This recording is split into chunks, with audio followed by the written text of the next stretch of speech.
సేవనగా తండ్రి ప్రభావ సన్నిధిలో చిన్న తండ్రి ఒక దినం మేమైతే అందరం రావాలి ప్రభావ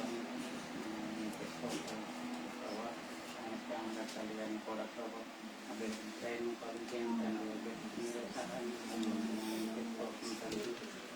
కుటుంబం కూడా కాపాడుతున్నాయన అభ్యర్థి కూడా ప్రభావ ధైర్యంగా ప్రభావ పనిచేసుకోవడానికి ప్రభావ మీరే సహాయం చేయండి తండ్రి ప్రభుత్వం ప్రతి బిడ్డని దీవించి కాచి కాపాడి మీరే మహిమ ఘనత ప్రభావాలు అందించండి త్వరలో రానయ్యన్న యేసుక్రీస్తు పరిశుద్ధంలో వేడుకుని ప్రార్థిస్తున్నాం.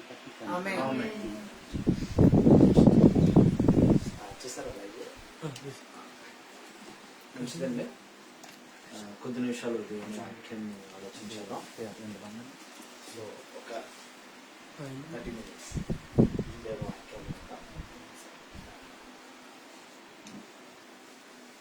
రన్ అవుతుందా? మన ప్రభును మన రక్షకుడైన యేసుక్రీస్తు నామములో ఇప్పుడు వచ్చిన సహోదరి సహోదరులందరికీ యేసుక్రీస్తు గారి శుభాభివందనాలు తెలియచెప్తూ మరి ఈ ఆదరణ కూడికకు కూడి వచ్చిన మీ అందరికీ హృదయపూర్వక వందనాలు. దేవుని వాక్యాల్లో నీతిమంతులను జ్ఞాపకము చేసుకునుట ఆశీర్వాదకరము అనే వాక్యాన్ని మనం జాగ్రత్తగా గమనించగలిగితే ఈ భూమి మీద దేవుని యందు భయభక్తులు కలిగి తండ్రి పనిలో ఉండి మరణించిన వారిని జ్ఞాపకం చేసుకోవడం అనేది అదొక గొప్ప ఆశీర్వాదకరంగా మరి సొలొమోను సామెతల గ్రంథాల్లో మనకు రాస్తూ ఉంటాడు. నీతిమంతులను జ్ఞాపకము చేసుకునుట ఆశీర్వాదకరము అనే మాట మరి మనం చూస్తూ ఉంటాం. మరి సామెతల గ్రంథం 10వ అధ్యాయము సామెతల గ్రంథం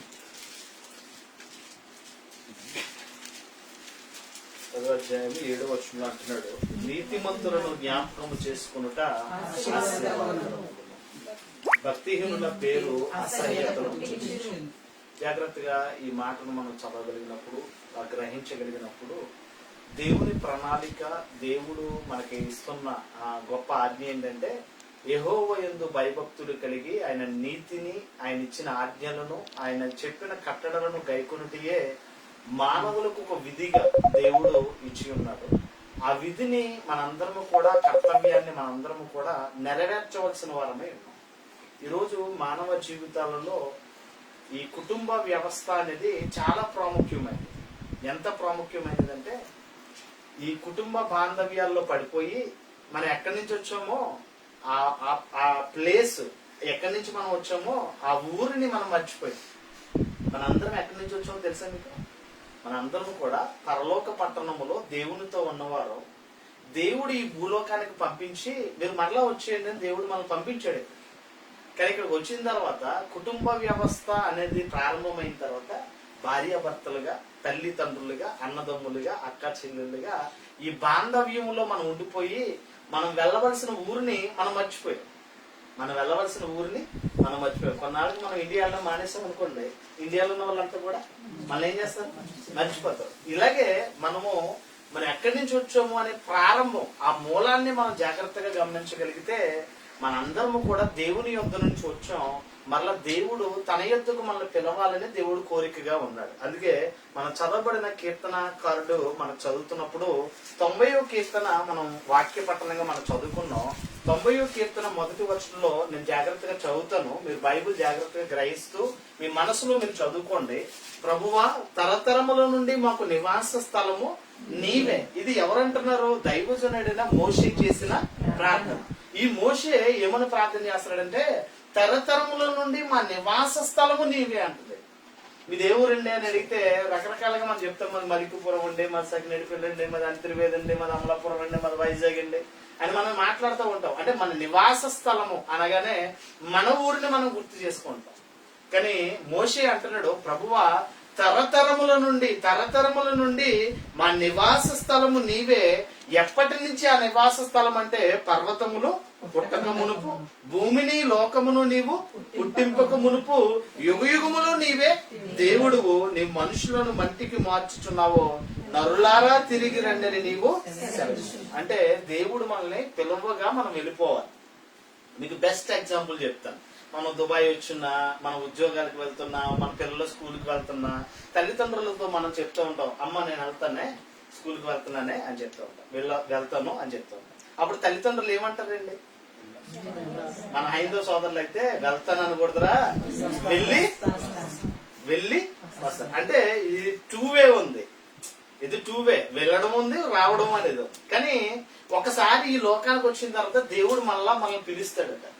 నువ్వు మనుషులను మంటికి మారుస్తున్నావు, నరులారా తిరిగి రండని నీవు సెలవిస్తున్నావు. అంటే వచ్చేయండి అనగానే మనం వెళ్ళిపోవాల్సిన అవసరం. ఈ రోజు నేను చెప్పవలసింది ఏంటంటే, ఈ భూమి మీద ఏ మనిషిగా పుట్టిన ప్రతి ఒక్కరు కూడా ఈ భూమి మీద ఉండడానికి అవకాశం లేదు. శాశ్వతమైనది కాదు, అశాశ్వతమైన లోకంలో మనం ఉన్నాం. అశాశ్వతమైన బంధాలతో మనం ముడిపడి ఉన్నాం. ఈరోజు బాంధవ్యంతో నా భార్య, నా పిల్లలు, మా అమ్మ నాన్న, నా కుటుంబం అని మనం అనుకుంటున్నామే. ఈ బాంధవ్యాలు అనేవి ఎంతకాలం అంటే కొంతకాలమే. అందుకే మానవ ఆయుష్కాలాన్ని మోషే చెప్తూ ఉన్నాడు. మా ఆయుష్కాలము 70 సంవత్సరాలు, 10 వచనం అంటాడు. మా ఆయుష్కాలం 70 సంవత్సరములు, అధిక బలమున్న ఎడల 80 సంవత్సరములను, అయినను వాటి వైభవము ఆయాసమే, దుఃఖమే, అది త్వరగా గతించును, మేము ఎగిరిపో. చాలా మంది చెప్తారు ఆయన వెళ్ళిపోయాడండి, ఆయన చచ్చిపోయాడండి, ఆయన ఇక లేరండి అని మాట్లాడతాం. నిజంగా చాలా సందర్భాల్లో నాకు అర్థం కానిది ఏంటంటే, మనిషి అక్కడే ఉంటాడు, ఆ పెట్టిలోనే ఉంటాడు, ఆ పాడి మీదే ఉంటాడు, ఆ మోసుకెళ్లి ఆ మంచం మీదే పెడతారు. కానీ మనిషిని ఏమంటాం మనం? ఆయన వెళ్ళిపోయాడండి, ఆయన ఇక్కడ లేరండి, ఆయన పోయారండి, ఆయన చనిపోయారండి అనే మాట మనకి వినిపిస్తూ ఉంటుంది. ఇక్కడ నేను ఈ మాటను ఎందుకు రాయిస్తున్నాను, ఇక్కడ చదువుతున్నానంటే, మా ఆయుష్ కాలం అనేది 70 సంవత్సరాలు, అధిక బలం ఉంటే 80 సంవత్సరాలు. ఈ ఆయుష్ కాలం అనేది ఎలా ఉందట? అయినను వాటి వైభవము ఆయాసముతో కూడినది, దుఃఖముతో కూడినది, అది త్వరగా గతిస్తుంది, మేము ఎగిరిపోతాం అంటారు. అది త్వరగా గతించును, మేము ఎగిరిపోదాం. ఇదే 89వ కీర్తన 48వ వచనంలో ప్రక్కనే చూడండి. మరణమును చూడక బ్రతుకున్నోరుడెవడు, పాతాళం యొక్క వశము కాకుండా తను తాను తప్పించుకొనగలిగిన వాడు. అంటే పుట్టినవాడు ఖచ్చితంగా గిట్టక తప్పదు. పుట్టినవాడు ఖచ్చితంగా ఏమవ్వాలి?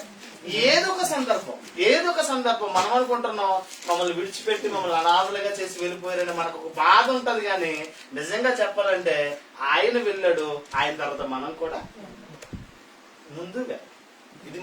ఇది గుర్తు పెట్టుకుంటే ఈ మరణము గురించి బాధపడవలసిన అవసరం అనేది ఉండదు. ఈ మరణమును గురించి మనం బాధపడవలసిన అవసరం అనేది చూడండి. నేను జాగ్రత్తగా చెప్తాను. చనిపోయిన వ్యక్తి దగ్గర మనం ఏం చేస్తాం? దీపం వెలిగిస్తాం. చనిపోయిన వ్యక్తి దగ్గర ఏం పెడతాం? దీపం. అంటే తన ఆత్మ ఆరిపోయిందని, లేకపోతే తన ప్రాణం పోయిందని. పుట్టినరోజును కూడా మనం ఏం చేస్తూ ఉంటాం? అప్పుడు దీపాన్ని ఆర్పేస్తూ ఉంటాం. అంటే ఎందుకు ఆర్పుతున్నాం? 1 ఇయర్ ఆయుష్కాలం అయిపోయింది. నీ ఆయుష్కాలంలో చాలా మంది పుట్టినరోజు అనగానే వాళ్ళకు ఉండే ఆనందం, వాళ్ళు ఉండే విధానం చూస్తే చాలా వెరైటీగా అనిపిస్తూ ఉంటుంది. కొత్త బట్టలు, మంచి బిర్యానీ, మంచిగా అలంకరణ, కొత్త కేకు. కానీ పుట్టినరోజు అనగానే చాలా హ్యాపీగా ఈ రోజు నా బర్త్డే అని చెప్తుంది. ఇవాళ నా బర్త్డే, మీరు అందరూ నన్ను విష్ చేయండి అని ఫేస్బుక్ లో పోస్ట్ చేస్తాడో, అందరూ విష్ చేస్తారో, ఎన్ని కామెంట్స్ వచ్చాయో చూసుకుంటాడో, ఎన్ని లైక్లు వచ్చాయో చూసుకుంటాడు. ఎంత హ్యాపీగా పొంగిపోతుంటాడు ఈ రోజు నా బర్త్డే. నిజంగా ఆలోచన చేస్తే నా జీవితంలో ఒక సంవత్సరం అనేది జరిగిపోయింది. ఇది మనం అర్థం చేసుకోగలిగితే, అంటే మనకున్న ఆయుష్కాలాన్ని మనం జాగ్రత్తగా గమనించగలిగితే, జనన మరణాల మధ్యకాలమే జీవితకాలం. జనన మరణాల మధ్యకాలమే జీవితకాలం. గంట ప్రకాష్ గారు ఉన్నారు, ఆయన చనిపోయిన వెంటనే ఆయనకు ఒక ఫోటో తయారు చేసి అక్కడ రాస్తారు, ఇక్కడ జననము, ఈ మధ్యకాలం ఏంటి? జీవితకాలం. ఈ మధ్యకాలం ఏంటి? జీవితకాలం. అంటే జననం ఉంది, మరణం ఉంది, మధ్యకాలమే జీవితకాలం. ఈ జీవితకాలంలో నువ్వేం చేసావు? ఈ జీవితకాలంలో నువ్వు చేయవలసిన పనేంటో మనం గ్రహించవలసిన అవసరత ఎంతైనా ఉంది. ఎందుకు ఈ మాటలు నేను చెప్తానంటే, ఈ ఆదరణ కూడిక ద్వారా, ఈ ఓదార్పు కూడిక ద్వారా మనము మన జీవితాలను చక్కదిద్దుకోవాల్సిన అవసరత ఉంది. చనిపోయిన వారు ఎలాగా మన మాటలో వినరు, చనిపోయిన వారికి సువార్త ఎలాగా అందదు. కానీ మనము ఉన్నాం కదా, ఆ మనము ఏం చేయాలంటే ఈ మాటల ద్వారా ఒకరితో ఒకడు ఆదరించుకొని, ఒకరితో ఒకడు ఆదరణ కలిగిన వారమే మనం జీవిస్తూ పరలోకానికి నిరీక్షణ కలిగిన వారమే సిద్ధపడాలి. ఒక మాటను మనం చదువుదాం. 119 కీర్తన 50వ వచనం అంటాడు. 119 కీర్తన 50వ వచనంలో ఒకసారి నేను చదువుతాను, జాగ్రత్తగా వాక్యాన్ని గ్రహించండి. 119 కీర్తన 50వ వచనంలో, నీ వాక్యము నన్ను బ్రతికించుచున్నది, నా బాధలలో ఇదే నాకు నెమ్మదినిస్తాం. నిజంగా చెప్పాలంటే ఎవరినైనా కోల్పోతే ఆ బాధ అది అతీతమైన బాధ అండి. అది మనం చెప్పడానికే మనం చెప్పగలం కానీ ప్రాక్టికల్ గా వాళ్ళ లైఫ్ లో మనం ఇన్వాల్వ్ అవుతే, లేకపోతే ఆ ప్లేస్ లో మనమే ఉంటే ఆ పెయిన్ అనేది భయంకరం. ఆ పెయిన్ అనేది చాలా తీవ్రమైనది. అనుక్షణము గుర్తొస్తూ ఉంటారు, అనుక్షణము వాళ్ళు మన మీద చూపించిన ప్రేమ అనేది మనకు కనబడుతూ ఉంటది. కానీ ఎవరు నెమ్మదిని ఇవ్వలేరు. ఆదరణగా మాట్లాడగలం కానీ ఆ నెమ్మదినిచ్చేది ఎవరంటే దేవుని వాక్యమే. అందుకంటాడు, నీ వాక్యమే నన్ను బ్రతికించుచున్నది, నా బాధలలో ఇదే నాకు నెమ్మదినివ్వగలిగిన వాడు దేవుడు ఒక్కడే. భూమి మీద తల్లి లేని లోటును తల్లిగా ప్రేమించి ఆ ప్రేమను చూపించగలిగిన వాడు దేవుడు ఒక్కడే. తండ్రి లేని లోటును తండ్రిగా ఉండి ఆయనే ఆదరణకర్తగా మనం నడిపించేవాడు కూడా ఆయనే. అందుకని నా బాధలలో ఇదే నాకు ఏమిస్తుంది, నెమ్మదినిస్తుంది. నా బాధలలో ఇదే నాకు నెమ్మదిని కలిగిస్తుంది. దేవుని వాక్యము ద్వారా మనుషులకు నెమ్మది ఉంది. దేవుని వాక్యము ద్వారా మనుషులు బ్రతకగలరు. నీ వాక్యమే నన్ను బ్రతికించుచున్నది. ఈ రోజు మనం బ్రతుకుతున్నాం అంటే మనం తినే ఆహారమా, మనం వేసుకుంటున్న మందులా? మనం బ్రతికిస్తుంది ఎవరు? దేవుని వాక్యం. దేవుని వాక్యం, ఆ వాక్యమే దేవుడు. ఆదికాండాలు మనం చూసినా, లేకపోతే యోహాను సువార్త 1, 2, 3 వచనాలు మనం చూసినా, ఆది యందు వాక్యం ఉండెను, వాక్యము దేవుని యొద్ద ఉండెను, వాక్యమే దేవుడై ఉండెను. 14వ వచనానికి వెళ్ళేటప్పటికి ఆ వాక్యమే శరీరధారి అయి కృపాసత్య సంపూర్ణుడిగా మన మధ్య నివసించను అంటాడు. అంటే వాక్యమే మనల్ని బ్రతికిస్తుంది. ఆ వాక్యమే మనకు నెమ్మదినిస్తుంది. వాక్యమే మనకి ఏమిస్తుంది, నెమ్మదినిచ్చేదిగా మనకు కనిపిస్తున్నట్లుగా మనం చూడగలుగుతున్నాం. ఒక మాట కీర్తన గ్రంథం 94 కీర్తన 19వ వచనం అంటున్నాడు, నా అంతరంగమునందు విచారము హెచ్చుగా, నీ గొప్ప ఆదరణ నా ప్రాణమునకు నెమ్మది కలుగ చేయుచున్నది. నిజంగా శ్రావణ్ గారి విషయంలో నేను చాలా ఎందుకంటే ఆయన అందరినీ నవ్విస్తూ ఉంటాడు, ఆయన నవ్వుతూ ఉంటాడు, అందరినీ నవ్విస్తూ ఉంటాడు. కానీ నిజంగా ఆయన ఒక్కోసారి ఎమోషనల్ గా ఫీల్ అవుతూ ఆ తండ్రి కొరకు ఎక్కువ ఆలోచన చేస్తున్నప్పుడు చాలా బాధ అనిపిస్తూ ఉంటుంది. కానీ ఇక్కడ వాక్యం ఏం చెప్తుందంటే 19వ వచనంలో, ఇక్కడ ఈ వాక్యంలో 19వ వచనంలో అంటున్నాడు, నా అంతరంగమునందు విచారం ఎలా ఉందట, చాలా ఎవడు తీర్చలేదు. కౌరులు చెప్పగలం, ఆదరించగలం, కానీ ఆ హెచ్చుగా ఉన్న ఆ బాధ, ఆవేదన ఇక్కడ అంటాడు, నా అంతరంగమునందు విచారం ఎలా ఉందట, హెచ్చుగా ఉన్నది, నీ గొప్ప ఆదరణ నా ప్రాణమునకు. నేనున్నాను, నువ్వు నిన్ను అనాథులుగా ఏమీ దేవుడు విడిచిపెట్టలేదు. నీకు ఆయన ఆదరణకర్తగా, నీ కుటుంబానికి ఆదరణకర్తగా, నీకు ఓదార్పును కలిగించే ఒక తండ్రిగా దేవుడు ఉన్నాడు. కనుక ఇక్కడ అంటాడు, విచారం హెచ్చుగా ఉన్న నీ గొప్ప ఆదరణ నా ప్రాణమునకు ఏం చేస్తుంది, నెమ్మదిని కలిగించేస్తుంది. గొప్ప ఆదరణ దేవుడే ఆదరించగలిగిన వాడు, దేవుడే ఓదార్పును దయచేయగలిగిన వాడు, ఆ ఆదరణ దేవుడే ఇవ్వగలిగిన వాడు. అందుకే కనుక మనం క్రీస్తునందు మనము విశ్వాసము కలిగిన, నిరీక్షణ కలిగిన వారు మనం బ్రతకాలి. మనకు మరొక జీవితం ఉంది. ఈరోజు మనం గ్రహించవలసింది ఏంటంటే ఇదే జీవితం అనుకుంటున్నాం మనం. లేదు, దీని తర్వాత ఉన్నతమైన జీవితం మనకుంది. అదే మన క్రైస్తవులకు ఉన్న నిరీక్షణ. ఈ బ్రతుకు తర్వాత మరొక బ్రతుకు ఉంది, ఈ జీవితం తర్వాత మరొక జీవితం ఉందని నిరీక్షణ కలిగిన వారమే మనం ఉన్నాం. కనుక దేవుని మాటల ద్వారా మనకు నెమ్మది రావాలి. దేవుని మాటల ద్వారా ఒకరినొకడు మనం ఏం చేయాలి, ఆదరించుకునే విధంగా దేవుని మాటలు మనకు నెమ్మదిని కలిగించేదిగా మనకు కనిపిస్తూ ఉంటది. చాలా సందర్భాల్లో మనం చదువుతూ ఉంటాం. దశలోనిలకు రాసిన మొదటి పత్రిక 4వ అధ్యాయాన్ని మనం చదవగలిగితే, దశలోనిలకు రాసిన మొదటి పత్రిక 4వ అధ్యాయము 13వ వచనం నుంచి 18వ వచనం దాకా మనం చదవగలిగితే, ఏమంటే దేవుడు గొప్ప ఆదరణ కలిగించే మాటలు, దేవుడు మనకిచ్చే గొప్ప ఆదరణ, ఓదార్పును కలిగించే మాటలు ఇక్కడ మనకు కనిపిస్తూ ఉంటాయి. నేను చదువుతున్నాను, సహోదరులారా, నిరీక్షణ లేని ఇతరుల వల్లే మీరు దుఃఖపడకుండా నిమిత్తము నిద్రించుచున్న వారిని గూర్చి మీకు తెలియకుండా నాకు ఇష్టము లేదు. సహోదరులారా, నిరీక్షణ లేని ఇతరుల వల్లే మీరు ఏం చేయొద్దు, దుఃఖపడదు. నిరీక్షణ లేని వారిగా మనం లేము, మనందరము నిరీక్షణ కలిగిన వారమే ఈ జీవితం తర్వాత మరొక జీవితం ఉందా? ఉందండి? ఉందా? ఈ జీవితం తర్వాత మరొక జీవితం ఉందా లేదా? ఉంది. ఈ జీవితం తర్వాత మరొక జీవితం ఉంది. ఈ లోకంలో 60, 70, 80 సంవత్సరాల ఆయుష్కాలం దేవుని కొరకు పెట్టుబడిగా పెట్టి దేవుని కొరకు బ్రతికితే దేవుని దగ్గర యుగ యుగాలు జీవించే జీవితం ఉంది. ఆ జీవితానికి మనం వెళ్ళాలంటే ఈ 60, 70, 80 సంవత్సరాల ఆయుష్కాలం దేవునికి ఏం చేయాలి? సమర్పణ కలిగిన వారమే త్యాగం చేయాలి. అందుకే అంటాడు దేవుడు అట్లా పిలుస్తాడట, ప్రభువా యుగ యుగములకు తరతరములకు నీవే మాకు దేవుడు అయి ఉన్నావు, నువ్వు మనుషులను మంటికి మారుస్తున్నావు, నరులారా తిరిగి రండి అని పిలుస్తాడు దేవుడు. ఎలా పిలిచినా ఏ టైంలో పిలిచినా మనం వెళ్ళిపోవాలి. మనం చాలా బాధపడుతూ ఉంటాం. ఏమంటే మా డాడీ చాలా యంగ్ అండి, సడన్ గా డెడ్ అయిపోయాడండి. మా మదర్ చాలా యంగ్ అండి, సడన్ గా డెడ్ అయిపోయిందండి. అసలు ఏ జబ్బు లేదండి, ఏమీ లేదండి. సడన్ గా నిజంగా గొప్ప మంచి చోవానొచ్చు నిజంగా చెప్పాలంటే. ఈరోజు మా 10th క్లాస్ చదువుతున్న అమ్మాయి ఎగ్జామ్కి వెళ్ళి హార్ట్ అటాక్ వచ్చి చచ్చిపోతుంది. 10th క్లాస్ చదువుతున్న అమ్మాయి. కాన్వెంట్కి వెళ్ళిన అమ్మాయికి 3వ తరగతి అమ్మాయికి హార్ట్ అటాక్ వస్తుంది, చచ్చిపోతున్నారు. మరి వాళ్ళకంటే వీళ్ళు ఇంకా గొప్ప వాళ్ళే కదా చెప్పాలంటే. ఇంకా బతికారు, 60 సంవత్సరాలు బ్రతికారు, 60 సంవత్సరాలు బ్రతికారు, 70 సంవత్సరాలు బ్రతుకుతున్నారు. తమ కాలాన్ని ముగించుకుని వాళ్ళు వెళ్ళిపోతారు. మీకు క్లియర్ గా చెప్తాను, ఒక చెట్టును మనం చూసినప్పుడు పండిన ఆకు గాని పండిన ఫలము గాని అక్కడే ఉంటదా? అక్కడే ఉంటదా? ఈరోజు మనం దాన్ని చూసి అయ్యో అనవసరంగా రాలిపోయింది, అక్కడ ఉంటే బాగుండు అనుకుంటూ ఉంటది. అది పండిన ఆకు ఏమవ్వాలి? రాలాలి. పండిన కాయ ఏమవ్వాలి? రాలాలి. పండిన వయసు కలిగిన వాళ్ళు ఏమవ్వాలి? రాలిపోవాలి. వాళ్ళ టైం అయిపోగానే వాళ్ళు వెళ్ళిపోవాలి. దేవుడు పిలుస్తాడండి, నిన్ను పిలుస్తాడు, నన్ను పిలుస్తాడు. కాదంటే కొంచెం ఎడబాటు ఉంటది. ఒకరి తర్వాత ఒకరు వెళ్ళవలసిన చోటికే మనం వెళ్ళాలి. దేవుడట మన్నైనది వెనుకొటి వలె మన్నుగా చేస్తాడట, ఆత్మ తాను దయచేసిన దేవుని యొద్దకు వెళ్ళిపోతుంది. కనుక ఆదరణ కూడికలో మనం గ్రహించవలసింది, ఇతరుల వలె మనము నిరీక్షణ కలిగిన వారిగా మనం ఉన్నాం కనుక ఇతరుల వలె మనం ఏం చేయకూడదు?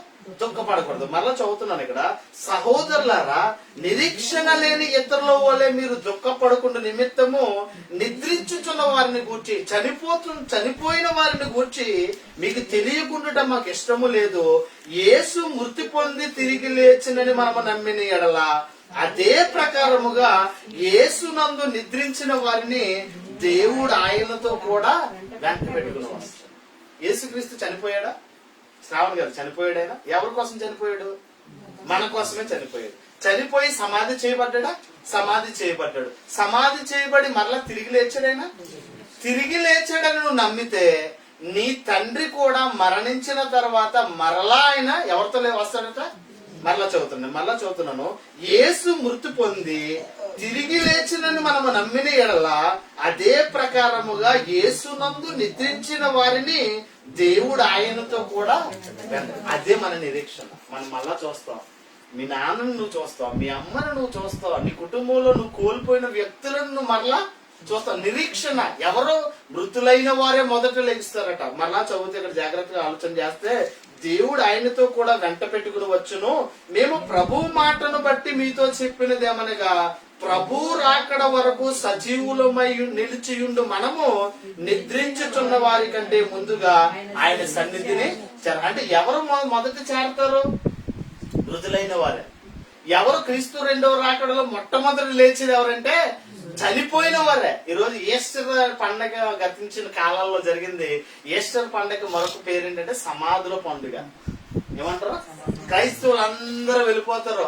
అంతవరకు ఆ సంవత్సరం అంతా దాన్ని పట్టించుకోరు. కానీ ఈస్టర్ కు ముందు రోజు వెళ్ళి దాన్ని చక్కగా దాన్ని బాగేసి రొప్పలో అంతా తీసేసి మంచిగా పెయింట్ పూసేసి మంచిగా దాన్ని ఏం చేస్తారో అలంకరిస్తా ఉంటారు.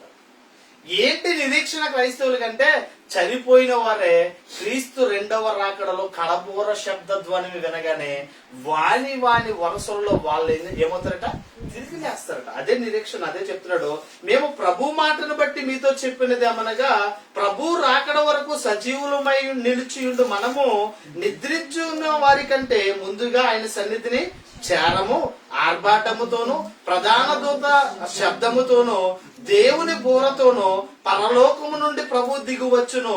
క్రీస్తు నందుండి మృతులైన వారు మొదట క్రీస్తు నందుండి ఎవరైతే నా పాపముల కొరకు యేసుక్రీస్తు లోకానికి వచ్చాడు, నా పాపములను బట్టే ఆయన కలువరి శిలువలో మరణించాడు, నా పాపములను బట్టే ఆయన సమాధి చేయబడ్డాడో, నా కొరకే ఆయన మరలా తిరిగి లేచాడని ఎవరైతే నమ్ముతారో, ఎవరైతే తండ్రి కుమార పరిశుద్ధాత్మ ద్వారా నీటి ద్వారా బాప్తిసం పొంది యేసుక్రీస్తును చివరి వరకు తమ విశ్వాసాన్ని కాపాడుకుంటారో వారు ఏమవుతారట, మొట్టమొదట వాళ్ళే లెగిస్తారు. మరలా చదువుతున్నాను ఇక్కడ, ప్రధాన దూత శబ్దముతోను దేవుని బూరతోను ప్రభు పరలోకము నుండి ప్రభు దిగువచ్చును, క్రీస్తు నందుండి మృతులైన వారు, అంటే యేసుక్రీస్తు వస్తున్నాడని మనకు సింబల్ ఏంటంటే సమాధులు మనం చూద్దాం అన్నమాట. సమాధుల దగ్గరికి వెళ్ళినప్పుడు ఇప్పుడు వెళ్ళి మనం చూడవలసిన అవసరం లేదు. క్రీస్తు రెండవ రాకడలో కడబోర శబ్దం వినగానే వాని వరుసలలో ఎవరు లేస్తారు, దేవుని యందు భయభక్తులు కలిగి దేవుని కొరకు బ్రతికి చచ్చిపోతారే వాళ్ళే మొదట లేస్తారు. వాళ్ళనే దేవుడు మొదట లేపుతాడట. ఆ మీదట సజీవులమై నిలిచి ఉండు మనము వారితో కూడా ఏకముగా ప్రభువుని ఎదుర్కొంటకు ఆకాశ మండలమునకు మేఘాల మీదకు కొనుపోదుము. కాగా మనము సదాకాలము ప్రభువుతో కూడా ఉండు. ఎంతకాలం ఉంటాం? సదాకాలం. అంటే లైఫ్ కి ఎండింగ్ ఉందా? అందుకే మన మోషే గారు, ప్రభువా తరతరముల నుండి మా నివాస స్థలము నీవే, ఎప్పటి వరకు? పర్వతములు పుట్టక మునుపు, భూమిని లోకమును నీవు కలిగించక మునుపు, యుగ యుగములు నీవే మా దేవుడు. అంటే ఈ లైఫ్ కి ఎండింగ్ లేదు. ఈ లైఫ్ కి ఎండింగ్ ఉంది, మనం ధరించిన ఈ శరీరానికి ఎండింగ్ ఉంది తప్ప ఆత్మకి అనేది ఏం లేదు, ఎండింగ్ లేదు. కనుక మనం బ్రతకవలసింది దేనికోసం బ్రతకాలి? ఈ రోజు దేనికోసం బ్రతకాలి? 60-70 సంవత్సరాల కోసం మనం ప్రయాసపడవలసింది లేదు. యుగ యుగాలు జీవించే సంవత్సరాల కొరకు మనం ఏం చేయండి, ప్రయాసపడాలి. మీకు జాగ్రత్తగా ఆలోచన చేయగలిగితే ఈ 70, 60, 80 సంవత్సరాల ఆయుష్కాలంలో మనం దేవుడి కోసం బ్రతికితే యుగ యుగాలు జీవించే జీవితానికి వెళ్తాం. ఆ జీవితానికి వెళ్ళాలంటే ఈ జీవితాన్ని ఏం చేయాలి, పెట్టుబడిగా పెట్టాలి. ఏం చేయాలి, పెట్టుబడిగా. చాలా మంది డబ్బులు పెట్టుబడి పెడతా ఉంటారు, స్టాక్ మార్కెట్ మీద పెడతా ఉంటారు. ఈ కంపెనీలో 10,000, ఈ కంపెనీలో 10,000, ఈ కంపెనీలో 10,000, ఈ కంపెనీలో 1,00,000, ఈ కంపెనీలో 20 లక్షలు అలా పెట్టేసి వదిలేస్తారు. మర్చిపోతారు. 10 సంవత్సరాలు 20 సంవత్సరాల తర్వాత దానికి ఎంత అంటే 10,000 పెట్టిన వాడు 10 లక్షలు తీసుకునే పరిస్థితికి వస్తుంది. స్టాక్ మార్కెట్ అంటుంది. అంటే వాడు పెట్టుబడి పెట్టాడు, మర్చిపోయాడు. తర్వాత 10 సంవత్సరాలు 20 సంవత్సరాల తర్వాత ఏమొచ్చింది, ఆడు పెట్టిన దానికంటే 10 రెట్లు 100 రెట్లు వస్తాం. అలాగే దేవుడు ఈ ఆయుష్కాలాన్ని ఇచ్చింది మన కోసం మనం బ్రతుకుతామని కాదు. దేవుడు ఎందుకు ఇచ్చాడంటే దేవుని కొరకు బ్రతకాలి. మీరు సకల జనులకు సాక్షార్థంగా ఉండాలని, యేసుక్రీస్తు చేసిన శిలువ త్యాగం వ్యర్థం కాకుండా మీరు సర్వలోకానికి వెళ్లి సర్వ సృష్టికి సువార్తను ప్రకటించే సాక్షులుగా ఉండాలనే దేవుడు ఈ ఆయుష్కాలాన్ని ఇచ్చాడు. కానీ మనం ఏం చేస్తున్నాం, ఇక్కడికి వచ్చి మన ఉద్యోగాలలో, మన కుటుంబ భారాలలో, మన అప్పుల భారాల్లో మనం ఏమవుతున్నాం, కొట్టుమిట్టులాడతాం. నిజంగా దేవుడి కొరకు బ్రతకాలనే దేవుడి ఆయుష్కాలాన్ని ఇచ్చాడు. ఈ ఆయుష్కాలాన్ని మనం మర్చిపోకూడదు. అందుకంటే సదాకాలము మనము ప్రభువుతో కూడా ఉందుము. కాబట్టి ఈ మాటల చేత ఒకరితో ఒకడు ఏం చేయాలట, ఆదరించుకోవాలి. మనం లెగిస్తాం, మన తండ్రిని మనం చూస్తాం, మన తల్లిని మనం చూస్తాం, మన కోల్పోయిన వారందరినీ కూడా మనం ఏం చేస్తాం, చూడగలం. అప్పుడు వరకు మనం ఎలా ఉండాలి, నిరీక్షణ కలిగిన వారమై నిలిచి ఉండాలి. మొట్టమొదట లేచేది ఎవరంటే చనిపోయిన వారే. ఎవరు అంటే ప్రభుతో కూడా వచ్చేది ఎవరంటే దేవుని కొరకు యథార్థంగా పరిశుద్ధంగా బ్రతికిన వారే. దేవుని కొరకు ఏమన్నా నేను ఒకటే చెప్తాను, మనం సంపాదించుకున్నది ఏది రాదు, కానీ మనతో వచ్చే రెండే వస్తాయి. మనం చేసిన మంచి పనులు, మనం చేసిన చెడ్డ పనులు. ఈ రెండింటిని బట్టే మనకి తీర్పు. ఈ రోజు నేను శ్రావణ్ గారి మీద ప్రేమతో పర్లేదండి, మీరు ఏం బాధపడకండి, మీ తండ్రి గారు పరలోకంలో ఉన్నాడు అని నేను చెప్పలేను. మాటతో నేను చెప్పిన ఆయన వెళ్ళవలసిన చోటు ఆయన చేసిన క్రియలను బట్టి ఉంటుంది. ఆయన చేసిన క్రియలను బట్టి ఆయన మంచి చేసాడా, మంచి జరుగుతుంది. చెడుగా బ్రతికాడా, చెడ్డగానే తీర్పు జరుగుతుంది. కనుక నీతి న్యాయములను బట్టి దేవుడు ఏం చేస్తాడు, తీర్పు తీర్చగలిగిన దేవుడు. కనుక మనం నిరీక్షణ కలిగిన వాళ్ళమై మనం బ్రతకవలసిన అవసరం ఉంది. ఒక యథార్థమైన ఘటన మన బైబిల్లోనే దేవుడు రాయించి మనందరికి ఒక గుణపాఠం, మనందరికి ఒక ఉపదేశాన్ని చేశాడు. ఒకసారి లూకా సువార్తను మనం చూడగలిగితే, లూకా సువార్త 16వ అధ్యాయము, లూకా సువార్త 16వ అధ్యాయము బైబిల్ జాగ్రత్తగా చూడండి. లూకా సువార్త 16వ అధ్యాయము 19వ వచనం నేను చదువుతున్నాను. లాజరు అని ఒక దరిద్రుడు ఉండెను, వాడు కురుపులతో నిండిన వాడై ధనవంతుని ఇంటి వాకిట పడి ఉండి అతని బల్ల మీద నుండి పడు రొట్టె ముక్కలతో ఆకలి తీర్చుకొనగోరెను. అంతేకాదు కుక్కలు వచ్చి వాని కురుపులు నాకెను. 19వ వచనంలో ధనవంతుడు ఒకడు ఉండెను, అతడు ఊదా రంగు బట్టలను సన్నపునార వస్త్రములు ధరించుకుని ప్రతి దినము బహుగా. ఇక్కడ ఇద్దరు వ్యక్తులు మనకు కనిపిస్తూ ఉన్నారు. ఎంతమంది? ఒకడు ధనవంతుడు, ఒకడు దరిద్రుడు. ఒక ధనవంతుడు, ఒకడు దరిద్రుడు. ఒక ధనవంతుడైతే ప్రతి దినము సన్నపునార వస్త్రాలు ధరించుకొని ప్రతి దినము ఏం చేస్తున్నాడట? బహుగా ఎంజాయ్, సుఖపడతా ఉన్నాడు. ఎంజాయ్ లైఫ్ చక్కగా లీడ్ చేస్తా ఉన్నాడు. మరొకడు ఉన్నాడు, లాజరు అనేవాడు ఉన్నాడు. వాడు ఎలా ఉన్నాడట? ధనవంతుని ఇంటి వాకిట పడి ఉండి అతని బల్ల మీద నుండి పడు రొట్టె ముక్కలతో ఆకలి తీర్చుకుని కోరే దరిద్రుడు. అంతేకాదు వానికి కురుపులు ఉన్నాయి, కుక్కలు వచ్చి వాడిని ఏం చేస్తున్నాయి? నాకుతున్నాయి. ఇంత దౌర్భాగ్యమైన. ఒకడేమో చాలా బాగా ఎంజాయ్ చేస్తున్నాడు, ఒకడేమో చాలా కఠినమైన దరిద్రాన్ని వెలిపిస్తాడు. అయితే ఒక రోజున ధనవంతుడు చనిపోయాడు. చదువుతున్నాను ఇక్కడ 21వ వచనంలో 22లో ఆ దరిద్రుడు చనిపోయి దేవదూతల చేత అబ్రహామును రొమ్మును ఆనుకొనుటకు కొనుక్కోబడి. దరిద్రుడు చనిపోయాడు, సమాధి చేయబడ్డాడు, సమాధి చేయబడలేదు తెలియదు, కానీ వాడు బ్రతికిన కాలంలో ఎన్ని కష్టాలున్నా, ఎన్ని ఇబ్బందులున్నా, ఎన్ని శ్రమలు ఎదురైనా దేవుని కొరకు యథార్థంగా బ్రతికాడు. గనుక వాడు చనిపోయిన మరుక్షణమే పరలోకంలో నుంచి దేవదూతలు వచ్చి అతని అంగరంగ వైభవంగా ఏం చేసే పైకి పరదైసుకు నెమ్మది పొందే స్థలానికి తీసుకుని వెళ్ళి. ఈ దరిద్రుడు కూడా చచ్చిపోయాడు కొంతకాలానికి. ధనవంతుడు కూడా చనిపోయి ఏమయ్యాడు? పాతి పెట్టబడ్డాడు. అంటే ఈ దరిద్రుడు చచ్చిపోయాడు, పాతి పెట్టబడ్డాడో మున్సిపాలిటీ వాళ్ళు లాగేశారో ఎవరికి తెలీదు, కానీ ధనవంతుడు చనిపోగానే ఏమయ్యాడట? పాతి పెట్టబడ్డాడట. ఆ 23వ వచనం అద్భుతమైన మాట. అప్పుడు అతడు పాతాళంలో బాధపడుచు కన్నులెత్తి దూరము నుండి అబ్రహాము అతని రొమ్మున ఆనుకుని ఉన్న లాజరును చూచి, తండ్రివైన అబ్రహామ, నా యందు కనికరపడి తన వేలుకొనను నీళ్లలో ముంచి నా నాలుకను చల్లార్చుటకు లాజరును పంపుము, నేను ఈ అగ్ని జ్వాలలలో యాతన పడుచున్నానని కేకలు వేసి చెప్పాడు. ఇద్దరు చచ్చిపోయారు. ఈరోజు ధనవంతుడు బ్రతుకుతున్నాడు, దరిద్రుడు బ్రతుకుతున్నాడు. డబ్బున్నవాడు ఎంజాయ్ చేస్తున్నాడు, డబ్బు లేనివాడు ఉన్న దాంట్లో తృప్తి కలిగిన వాడే ఉన్నాడు. కానీ ఎవడైనా చచ్చిపోవాల్సిందే. ఆ డబ్బు అని కాపాడిందా?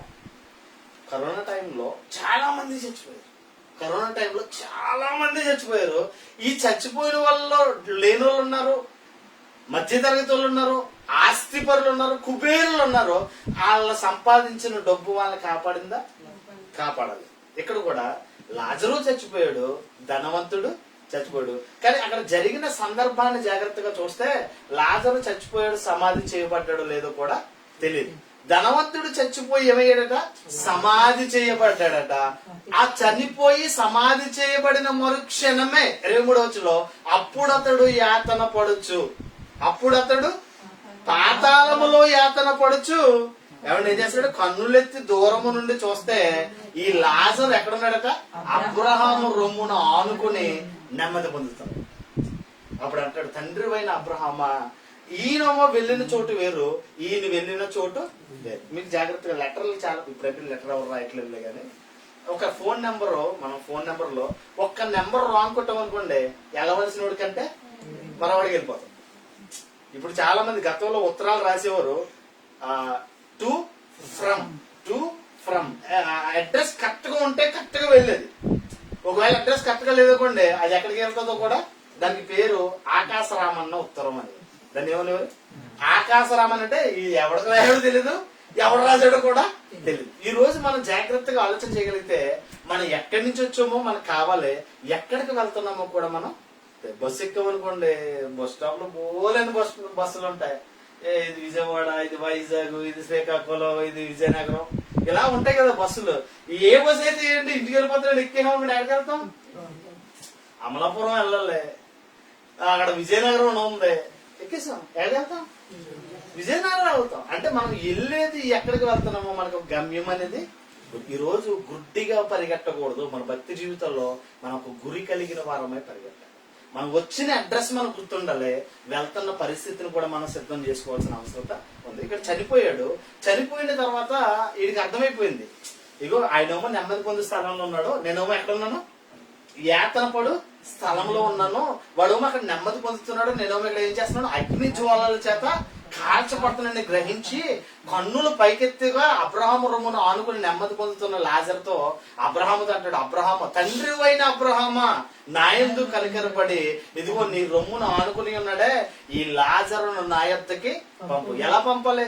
తన వేలు కొనను నీళ్ళలో ముంచి నన్ను ఆలుకుని చల్లార్చడానికి ఎవరిని పంపించు?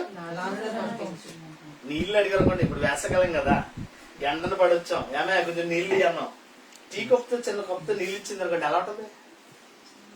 మండిపోదాం. మనకి ఎంత కావాలి? మనకి లోటడు కావాలి, లోటడు నీళ్లు ఉండాలి.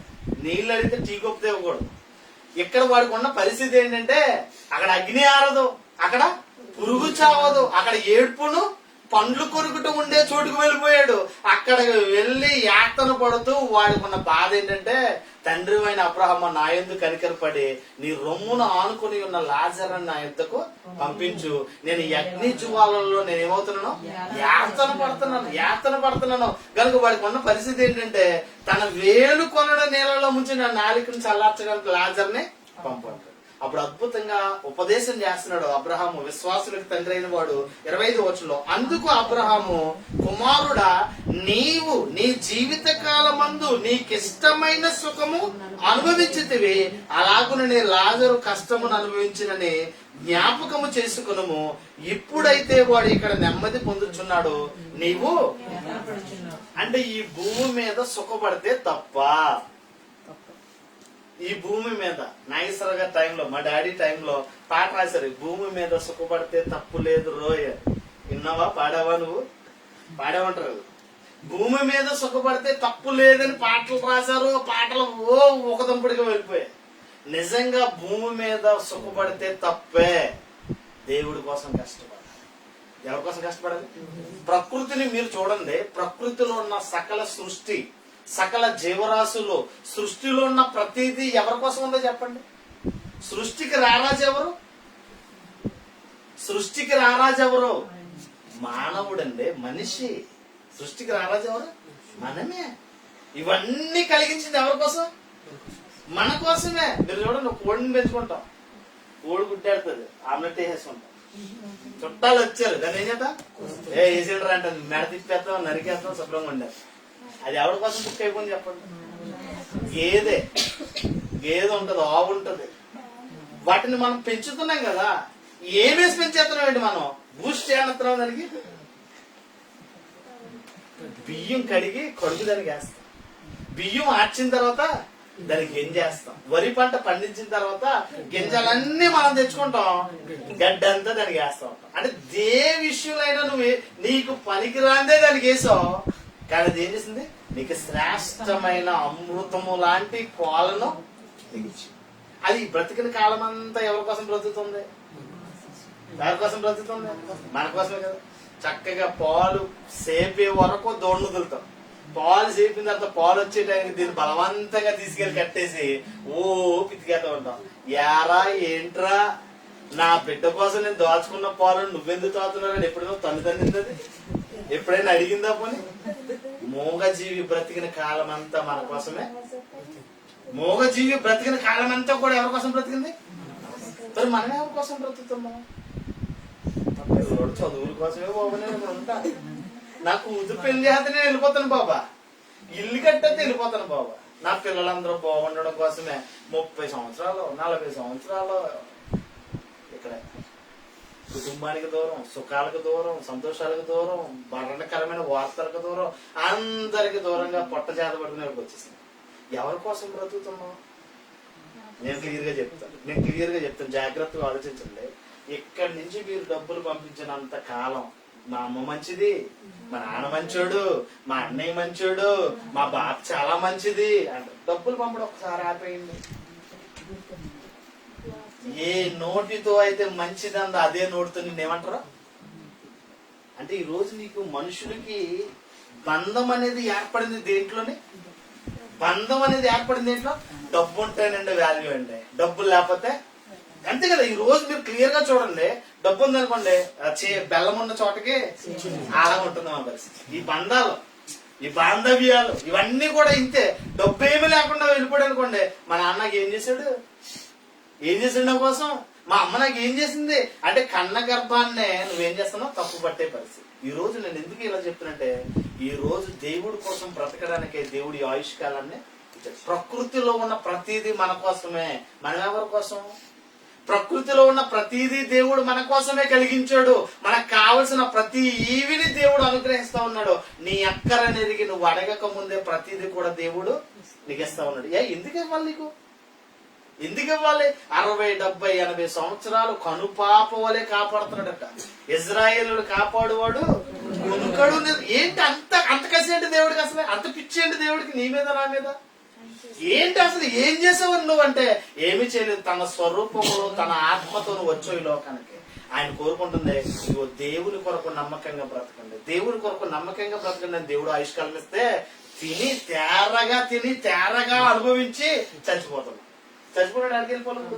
ఈ లాజరు కూడా దేవుడి కోసం బ్రతికాడు, కష్టాలు అనుభవించాడు, శ్రమలు అనుభవించాడు. ఎన్ని కఠినమైన పరిస్థితులైనా సరే తన యథార్థతను, తన భక్తిని కాపాడుకున్నాడు కనుక చనిపోయిన వెంటనే నెమ్మది పొందిస్తాడంటే. ధనవంతుడు ఉన్నాడు, బ్రతికిన కాలం అంతా ఎలా బ్రతికాడట? అతడు సన్నపు నార వస్త్రాలు, ఊదారంగు బట్టలను ధరించుకుని ప్రతి దినము అబ్బబ్బబ్బా ఏంటండి శరీరాన్ని పెంచడంలో మనం ఏంటి? పొద్దుట్టే లెక్కనే దోశ కావాలి. ఏం కావాలి? చాలా ఈజీ కదా, నువ్వు ప్యాకెట్ కొనుక్కోవడం, ఏ చేయడం అంతే. దోశ అయిపోయింది. దోశ తింటానే మళ్ళా మధ్యాహ్నానికి ఏంటి నేను మధ్యాహ్నం అయిపోగానే మళ్ళీ సాయంత్రానికి బిర్యానీ తేవాలి. మొక్కలు అవతే కుదరదేయాలి. ఏంటండి జీవఫలం అంటే ఈ నాలిక రుచులతో మనం పెంచుతున్నాం, పోషిస్తున్నాం కదా శరీరాన్ని. ఈ శరీరాన్ని పోషిస్తున్న వల్ల శరీరమే మనకు శత్రువుగా మారిపోతుంది. ఏమవుతుంది? ఈ శరీరమే మనకేమవుతుంది? ఎవరు నీ శత్రువు అంటే నీ శరీరమే శత్రువు. ఏంటంటే సుఖాలు సుఖాలు సుఖాలు సుఖాలు, ఈ సుఖాలను అనుభవించడంలోనే బ్రతికిపోయాం తప్ప అసలు ఆత్మ గురించి మనం ఆలోచనే. ఇలా బైబిల్ పట్టుకుని యోహాను సువార్త 6వ అధ్యాయం 63వ వచనం ఒకసారి చదవండి. యోహాను సువార్త 6:63 ఒకరు చదవండి ఒకసారి. యోహాను సువార్త 6:63లో ఒకరు చదవండి గట్టిగా. ఏంటంటే ఆత్మయే జీవింపచేయుచున్నది, శరీరము కేవలము నిష్ప్రయోజనం అంటే పనికి రానిదంటండి. యూజ్లెస్ అంటే ఇది ఉపయోగపడుతుంది, తర్వాత ఉపయోగపడుతుంది. ఇది ఆత్మయే జీవింపచేయుచున్నది, శరీరము కేవలము దేనికోసం బ్రతుకుతున్నాం మనం? దేన్ని సుఖ పెట్టడానికి బ్రతుకుతున్నాం మనం? దేనిని సంతోషపరచడానికి మనం బ్రతుకుతున్నాం? అబ్బా మనకున్న ఆలోచనలన్నీ కూడా శరీరాన్ని సుఖపెట్టడం కొరకే. ఇంతలా సుఖపెడతామే, 60, 70, 80 సంవత్సరాలు సుఖపెడతామే. రే వెళ్ళిపోతున్నాను నేను అని చెప్పి వెళ్తుందా? ఆత్మయే అంటే ఏది మూలం? ఈ శరీరాన్ని నడిపిస్తున్న ఇంధనం ఏది? ఒక కారు నడాలంటే కారులో ఏముండాలండి? పెట్రోల్ ఉండాలి, డీజిల్ ఉండాలి, మండాలది. మండితే అది ఏమవుతుంది? వేగంగా పరిగెడుతుంది. మండితే ఆ లోన మంట మంట మంట, ఆ పెట్రోల్ మంటగా మారి శక్తిని పొందుకొని అది పరిగెడతా ఉంది. ఆ పెట్రోల్ లేదనుకోండి గాడి ఏమవుతుంది? ఎన్ని లక్షల రూపాయలు విలువ కారైనా దాంట్లో లేకపోతే అయిపోద్ది. దాన్నే ఒక గాడి వచ్చి తీసుకెళ్ళాలి. ఈ రోజు మనకు ఉన్న పరిస్థితి ఏంటంటే దేవుడు మన ఆత్మగా ఇచ్చాడు. దేవుడు ఆత్మయే జీవింపచేయుచున్నది, శరీరము కేవలం అంటే దేనికోసం బ్రతుకుతున్నాం ఈరోజు? శరీర సుఖాలు, శరీరాన్ని సుఖపెట్టాలి, శరీర కోరికలను తీర్చాలి, శరీర సంబంధమైన బంధాలతో ముడిపడి ఆత్మ గురించి మనుషులందరూ కూడా ఏమైపోయారు? మరిచిపోయారు. ఆత్మయే జీవింపచేయుచున్నది, శరీరము కేవలము యూజ్లెస్ పనికిరానిదట, నిష్ప్రయోజనమైందంట. ఈరోజు దేనికోసం ఆలోచించాలి మనం? నరుని ఆత్మ యెహోవా పెట్టిన దీపం. నరుని ఆత్మ ఎవరు పెట్టారు? నా దగ్గర క్యాండిల్ ఉందండి, నా దగ్గర లైటర్ ఉందండి, నేను వెలిగించాలంటే వెలిగిస్తాను, నా ఇష్టం. ఇప్పుడు మన ఆత్మ ఎవరి దగ్గర ఉంది? ఆత్మ యెహోవా పెట్టిన దీపం. నరుని ఆత్మ ఎవరిది? నిన్ను నిలబెట్టాలంటే ఆయన నిలబెడతాడు, నిన్ను లేపేయాలంటే ఆయన ఇష్టం. లైటర్ నా దగ్గర ఉంది, క్యాండిల్ నా దగ్గర ఉంది, వెలిగించాలంటే వెలిగించాలి, ఆరిపోయాలంటే. ఈ రోజు మనం ఎవరి కోసం ఆలోచన చేస్తున్నాం? మన ఆత్మ గురించి మనం ఆలోచించాలి. ఆత్మ యుగ యుగాలు జీవించే సంవత్సరాలు, శరీరము కేవలము నిష్ప్రయోజనం. ఆత్మయే జీవింప చేయుచున్నదంటే మనిషిని బ్రతికిస్తున్నది ఏది? నేను నేను అని పిలువబడుతుంది ఏంటి? ఆత్మ అండి. ఆత్మ. మా ఆత్మ ఉంది కనుక మాట్లాడతాము, పరిగెడతాము, ఉరుకుతాము, డాన్స్ చేస్తాము, తింటాము, పని చేసుకుంటాము. ఆత్మ ఉంది కనుక. ఆత్మ వెళ్ళిపోతే బ్యాట్ను కొట్టాను అనుకోండి, అబ్బా అంటాం. మళ్ళా ఆ దెబ్బకి మరలా ఇంకో దెబ్బ. ఎందుకంటే దీంట్లో ఏముంది? ఆ చచ్చిపోయిన బ్యాట్ను కొట్టండి, అడే అని మాట్లాడతాడు, ఎందుకు కొట్టవని. అస్సలు మాట్లాడ్డా. ఎందుకంటే వాడిలో ఉనికి, ఆ శక్తి, ఆ చలనం అనేది లేకుండా వెళ్ళిపోయింది. అందుకే అంటాడు, మన్ను అయినది వెనుకొట్టి వల్లే మరలా మన్నుకు చేరుతుంది, ఆత్మ తాను దయచేసిన దేవుని యొద్దకు వెళ్ళిపోద్ది, దేవుని యొద్దకు వెళ్ళిపోద్ది. అందుకే ఎవరైనా చనిపోతే ఆమె చనిపోయిందండి, ఆమె చనిపోయిందండి, ఆయన చనిపోయారండి, ఆయన వెళ్ళిపోయారండి. అంటే మనం వెళ్ళవలసిన గమ్యం ఏంటంటే పరలోకం. అక్కడి నుంచే వచ్చాం. మరలా దేవుడు మనకు పిలవగానే మనం ఏమవ్వాలి? ఇక్కడ ధనవంతుడు కూడా వెళ్ళిపోయాడు, లాజరు వెళ్ళిపోయాడు. కానీ వెళ్ళిన కాలంలో ఒకడు సుఖపడ్డాడు, ఒకడు కష్టాలు అనుభవించాడు. భూమి మీద కష్టపడిన వాడు అక్కడ నెమ్మది పొందుతున్నాడు, భూమి మీద సుఖపడిన వాడు అక్కడ యాతన పడ్డాడు. అందుకే అంటాడు అబ్రహాం, అంటాడు, నా కుమారుడా, నీ జీవిత కాలమందు నీకిష్టమైన సుఖము అనుభవించితివి, లాజరు కష్టమును అనుభవించినని జ్ఞాపకము చేసుకున్నాము. ఇప్పుడైతే వాడు ఇక్కడ నెమ్మది పొందుతున్నాడు, నీవు అంటే భూమి మీద మన కొరకు మనం సుఖపడడం అనేది మంచిది కాదు. ఎవరి కోసం కష్టపడాలి? దేవుడి కోసం కష్టపడాలి. దేవుడు అడుగుతాడని లెక్క. దేవుడు అడుగుతాడు. మనం ఇంటికి డబ్బులు పంపుతూ ఉంటాం, ప్రతి నెల రాగానే మన ఖర్చులకు మనం పట్టుకుని ఇంటికి ఏం చేస్తూ ఉంటాం? అమ్మో జీతం రాగానే ఇది ఎక్కడ, అది ఎక్కడ, ఇది ఎక్కడ. 5,000 వచ్చిందనుకోండి చేతికి, 5,000 2,000 రూమ్ కి, ఒక 1,000 రూపాయలు మన ఖర్చులకి, 1,000 రూపాయలు వాళ్ళకి, 1,000 రూపాయలు ఇంటికి, ఇలా పంపించేస్తాం కదా. మనం లెక్క వేసుకుంటాం కదా 5,000 కోసం. ఈ రోజు మనం ఇంటికి పంపించిన తర్వాత ఇంటికి వెళ్ళిన అడుగుతామా? అడగమా? యారా నీకు డబ్బులు పంపించాను ఏం చేసావు, ఏమే నీకు డబ్బులు పంపించాను ఏం చేసావు అని అడుగుతామా? అడగమా? అడిగినప్పుడు వాళ్ళు లెక్క చెప్పకపోతే మనకి ఎలా ఉంటది? మండిపోవడం మామూలుగా కదా. నేను షవర్మాలు తిని, నేను టీలు తాగి, నేను బిస్కెట్లు తిని, అక్కడ పనిచేసి 4 రాళ్ళు సంపాదించమంటే కిడ్నీలో 4 రాళ్ళు సంపాదించుకుని నేను నీకు డబ్బులు పంపించాను ఏం చేసావు అని అడిగితాం. అడగమా? అడగడం కాదు, గోళ చేసి గొడవ పెట్టి పంచాయతీకి వెళ్ళిపోతాం.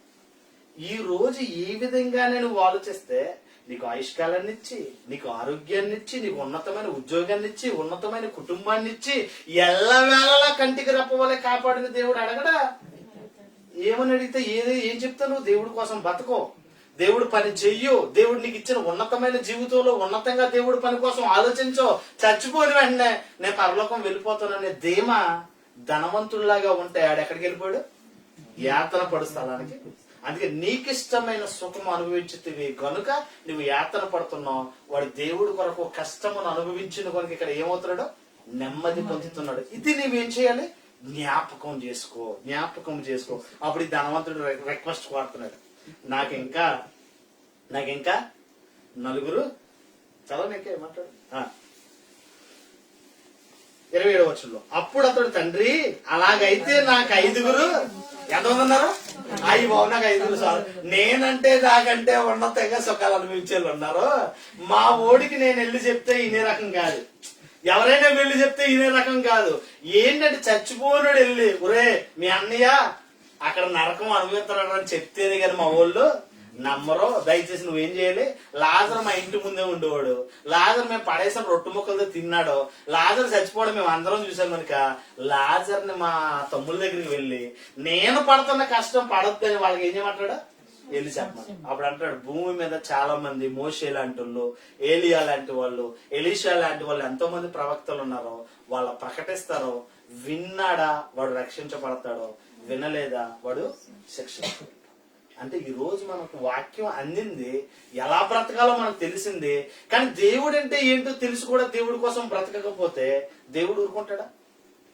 నేను తప్పు చేశానండి, తప్పు చేశానని నాకు నేను రిలీజ్ అయ్యి నేను క్షమాపణ కోరాను, క్షమాభిక్ష ఉంటుందా? నాకు తెలియదు, తప్పని తెలియదు, చేసేసాను, తప్పని తెలియదు చేసేసాను, తప్పని తెలిసి నేను మారు మనసు పొంది క్షమించమని అడిగాను, అపాలజీ అడిగాను, క్షమించడానికి అవకాశం ఉందా? ఉంది. తప్పని తెలిసి కూడా తప్పు చేశాను అనుకోండి, దానికి క్షమాపణ ఉంటుందా? ఈ రోజు మనుషులు కూడా మనకి ఆయుష్కాలాన్ని ఇచ్చిన దేవుడు చెప్పేశాడు, ఇంకో దేవుడి కోసం బ్రతకాలి. ఈ ఆయుష్కాలాన్ని దేవుడు ఇచ్చాడు, ఈ ఉద్యోగాన్ని దేవుడు ఇచ్చాడు, ఈ ఆరోగ్యాన్ని దేవుడు ఇచ్చాడు, ఉన్నతమైన జీవితాన్ని దేవుడు ఇచ్చాడు. నువ్వు దేవుడి కోసం బ్రతకాలని నీకు ఆల్రెడీ వాక్యం అందేసింది, కానీ నువ్వు దేవుడి కోసం బ్రతకలేదు. అప్పుడు అడుగుతాడు దేవుడు, లెక్క ఖచ్చితంగా అడుగుతాడు. పలానా రోజు పలానా వాడు నీకు చక్కగా పూసగుచ్చినట్లుగా అట్టిపండు నోట్లో పెట్టినట్టుగా వాక్యం చెప్పాడు, నువ్వెన్నో, కానీ నువ్వేం చేయలేదు, మారలేదు. కనుక నువ్వు ఎక్కడికి వెళ్ళాలి? వెళ్ళిపో అంటాడు. అక్కడ ఏమవుదు? అగ్ని ఆరదు. అంటే నువ్వు ఎక్కడికి వెళ్ళాలో డిసైడ్ చేసుకోవాల్సింది ఎక్కడ? పైన పరలోకం ఉందండి, కింద పాతాళ లోకం. పైన పరలోకం ఉంది, కింద పాతాళ లోకం ఉంది. మనం ఎక్కడున్నాం? మిడిల్లో ఉన్నాం. మిడిల్లోంచి ఎక్కడికి వెళ్ళాలన్నా మనం ఎక్కడ డిసైడ్ చేసుకోవాలి? ఇంటికి వెళ్ళిపోతున్నాం అండి, మనం సెలవులకు వెళ్ళిపోతాం. ఇప్పుడు స్కూల్ సెలవులు ఇచ్చేస్తారు, వెళ్ళిపోవాలని ప్లాన్ వేసేస్తూ ఉంటాం. వెళ్ళాలంటే ఫస్ట్ ఏం చేస్తామండి మనం?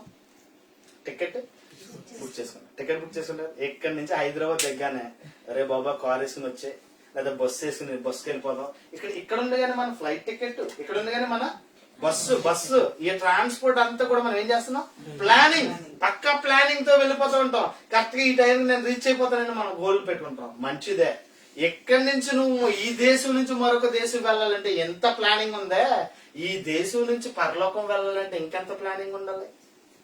పరలోకం వట్టినే ఇవ్వడు దేవుడు. బాప్తిసం తీసుకున్నా, ప్రభు బలలో చేయి పెట్టేసినా, నువ్వు దేవుడి కోసం పాటలు పాడేసినా, వాక్యం చదివేసినా, వాక్యం చెప్పినా, నువ్వు దేవుడి కొరకు నీ జీవితాన్ని త్యాగం చేయకపోతే పరలోకం అనేది వెళ్ళే అవకాశమే. చాలా మంది చెప్తారు ఆదరణ కొడుకులో, భయపడద్దమ్మా మీ అమ్మగారు వెళ్ళిపోయారు, పరలోకం వెళ్ళిపోయారు, మీ నాన్నగారు దేవుడి సన్నిధిలో ఉన్నాడు అంటాడు. అంతే. ఈ మాటలు చెప్పగానే ఏదో 10 రూపాయలు ఎత్తాడు. వాళ్ళకి ఏదో బాధలో ఉన్నారు, వాళ్ళకి ఏదో నెమ్మది లేదు. మన క్రియల ఫలితమే మనకి వెళ్ళవలసిన చోటు అనేది నిర్ధారణ చేస్తుంది. ఇక్కడ జాగ్రత్తగా మనం ఆలోచన చేస్తే, ధనవంతుడిలాగా సుఖపడతామా, లాజర్ లాగా దేవుడి కోసం లాజర్ లాగా కష్టపడితే మనం వెళ్లే చోటు నెమ్మది పొందుతాం. ధనవంతుడు లాగా భూమి మీద మన స్వార్థం కోసం మనం బ్రతికితే మనం వెళ్లే చోటు నిత్యాగ్ని దండన. అక్కడ అగ్ని ఆరదు, అక్కడ పురుగు చావు.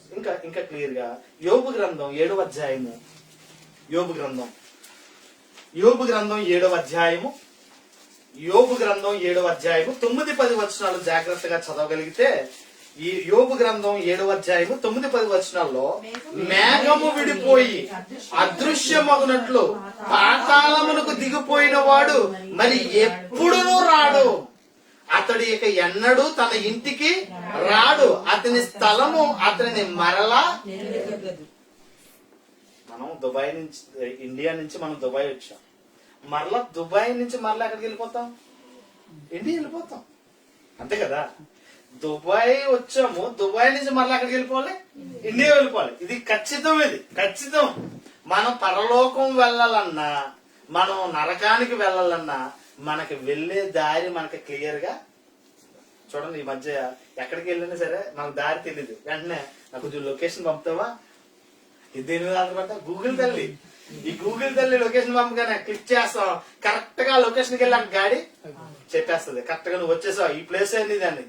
ఇక్కడ కూడా చాలా మంది కూడా మనిషి ఏ విధంగా వెళ్ళిపోతాడో, మనిషి ఏ స్థానానికి వెళ్తాడో చాలా మందికి అర్థం కావట్లేదు.